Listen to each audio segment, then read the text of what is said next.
Hello students, welcome back to our channel. तो continue करते हैं इसको। हमने प्रीवियस वीडियो में देखा था इक्वेशन ऑफ मोशन हम पढ़ रहे थे, हमने ग्राफिकल मेथड से पढ़ा था। अब इसमें देखेंगे सेम कितने इक्वेशन ऑफ मोशन थे, 3 इक्वेशन ऑफ मोशन थे। वो तीनों इक्वेशन ऑफ मोशन को अब हम क्या करेंगे, कैलकुलस मेथड से इसको डिराइव करेंगे। ठीक है, तो फर्स्ट इक्वेशन ऑफ मोशन क्या है आपका, फर्स्ट इक्वेशन ऑफ मोशन। तो फर्स्ट इक्वेशन ऑफ मोशन क्या है, v is equal to u plus a t. यही है हमारा फर्स्ट इक्वेशन ऑफ मोशन। तो इसी को हम क्या करेंगे, डिराइव करेंगे, बट कौन से मेथड से करेंगे, हम कैलकुलस मेथड से। तो कैलकुलस मेथड में होता क्या है, हमको यहाँ पे एक कॉन्सेप्ट पढ़ना पड़ेगा, इंटीग्रेशन। इसमें हम क्या यूज करेंगे, इंटीग्रेशन का यूज करेंगे। तो ये आप जब मैथ्स में पढ़ोगे तो वहाँ पे डीप में दिया है। तो अभी फिजिक्स में हमको जितनी रिक्वायरमेंट है तो हम थोड़ा सा बेसिक देख लेते हैं। ठीक है, इंटीग्रेशन का साइन कैसा होता है, ये आपका। ठीक है, अब यहाँ पे एक चीज ध्यान दोगे, x और साथ में यहाँ पे क्या लिखना पड़ेगा, dx। x को हम इंटीग्रेट कर रहे हैं किसकी रेस्पेक्ट में, dx की रेस्पेक्ट में। तो x का इंटीग्रेशन क्या होता है, ये फॉर्मूला है। ओके, तो ये फॉर्मूला आप याद रखोगे, इसी की हेल्प से हम बीच में इंटीग्रेट करेंगे तो आपको समझने में थोड़ा सा इजी हो जाएगा। तो यहाँ पे x लिखा है तो यहाँ पे x लिखोगे, पावर में क्या है, कुछ नहीं है, मतलब क्या है, सपोज यहाँ पे x की पावर में क्या दिया हुआ है, n दिया हुआ है। तो पावर में आप क्या करोगे, एक प्लस करोगे और अपॉन n प्लस 1। ये फर्स्ट फॉर्मूला है आपका। Second formula, integration of dx means यहाँ पे क्या है आपका 1 है।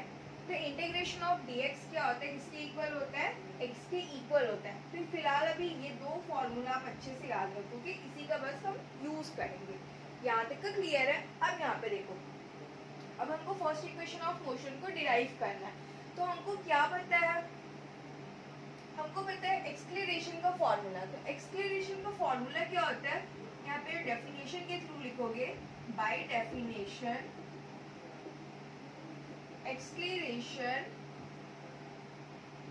Of object. Acceleration of object का फॉर्मूला क्या होता है, इसे डिनोट करते हैं A is equal to D we upon D T. यहाँ तक तो क्लियर है। एक्सक्लेरेशन का क्या फॉर्मूला, एक्सक्लेरेशन को डिनोट करेंगे small a is equal to D we upon D t. अब क्या करेंगे, क्रॉस मल्टीप्लाई। तो ए को किससे मल्टीप्लाई करोगे आप, डी टी से, और डी वी अपनी प्लेस पे रहेगा। इसको थोड़ा सा सिस्टमेटिक अरेंज कर लेते हैं हम लोग। D v is equal to a d T. यहाँ तक तो क्लियर है। अब इसके बाद करेंगे हम इंटीग्रेट। इसका इक्वेशन का नेमिंग दे देते हैं इक्वेशन 1। यहाँ तक तो क्लियर है। इस साइड का मैं रफ कर देती हूँ।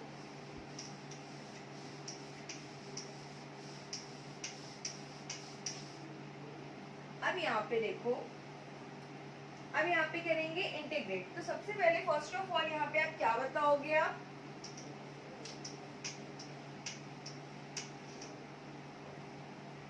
यहाँ पे बताओगे आप इंटीग्रेटिंग इक्वेशन 1। किसको इंटीग्रेट कर रहे हैं हम, इक्वेशन 1 को कर रहे हैं। किसकी रेस्पेक्ट में कर रहे हैं, integrating equation 1 both side with in this limits. हमको यहाँ पे लिमिट्स भी यूज करना है। ठीक है, तो वो लिमिट्स क्या कंसिडर करेंगे हम। अब देखो, फर्स्ट अगर हम एट टाइम, अगर हम time t is equal to 0 लेते हैं तो वेलोसिटी हमारी क्या हो जाएगी, वेलोसिटी भी u। u means initial velocity. अगर हम टाइम t लेते हैं तो वेलोसिटी क्या हो जाएगी, वेलोसिटी भी v। v का मतलब क्या होता है, फाइनल वेलोसिटी। जब हम यहाँ पे इंटीग्रेट करेंगे तो हमको यहाँ पे लिमिट लेना कंपल्सरी है। ठीक है, तो ये फर्स्ट इक्वेशन क्या है, dv is equal to a d T. यहाँ तक का क्लियर है। अब क्या बोल रहे हैं, integrating equation 1 both side integrating कर रहे मीन्स इधर भी इंटीग्रेशन का साइन लगाओगे और इधर भी इंटीग्रेशन का साइन लगाओगे। अब हमको यहाँ पे क्या करना है, इंटीग्रेशन तो कर रहे हैं लेकिन हमको यहाँ पे क्या करना है, लिमिट्स भी लगानी है। ठीक है, तो लिमिट यहाँ पे क्या दिया है, टाइम जब 0 रहेगा तो वेलोसिटी क्या रहेगा, u। तो कहाँ से कहाँ तक जा रहा है, इनिशियल वेलोसिटी से फाइनल वेलोसिटी तक जा रहा है। तो इनिशियल वेलोसिटी कितनी है, u, और फाइनल वेलोसिटी क्या है, v। यहाँ तक तो क्लियर है। जब इनिशियल वेलोसिटी u है तो टाइम कितना है, 0, और जब वेलोसिटी v है तब टाइम कितना है, t। यहाँ तक तो क्लियर है। अब देखो, मैंने जब आपको इंटीग्रेशन का फॉर्मूला बताया था तो इंटीग्रेशन ऑफ dx कितना था, x।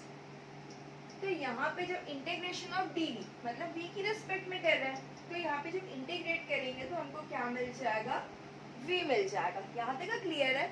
जब हमने इसको इंटीग्रेट कर दिया तो ये जो लिमिट्स है, लिमिट्स को यहाँ पे लिखोगे u और ये आपका v।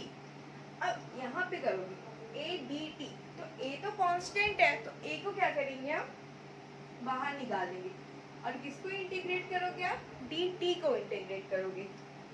यहाँ तक तो क्लियर है। अब जब यहाँ पे इसको इंटीग्रेट करोगे, integration of dt means t की रिस्पेक्ट में इंटीग्रेट हो रहा है, तो यहाँ पे क्या आ जाएगी, वैल्यू। अब यहाँ पे लिमिट क्या है, 0 से t, तो यहाँ पे लिखेंगे 0 से t।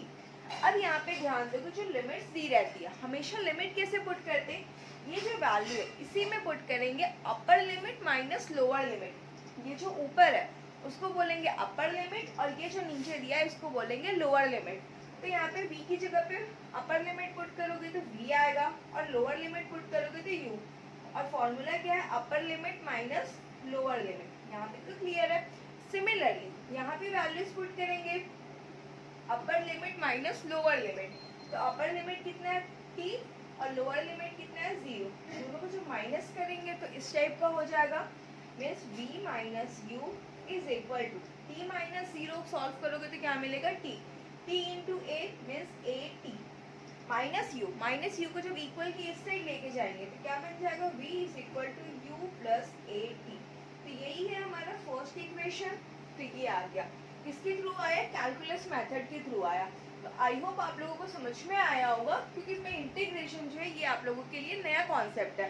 तो आप लोग जब इसको मैथ्स में डिटेल में पढ़ोगे तो ज़्यादा समझ में आएगा, लेकिन फिजिक्स में अभी अपने को जितना यूज़ है उतना मैंने बता दिया है, उतना अभी आप लोगों के लिए सफिशिएंट है। अब देखते हैं सेकेंड इक्वेशन ऑफ मोशन को डिराइव करते हैं। ओके।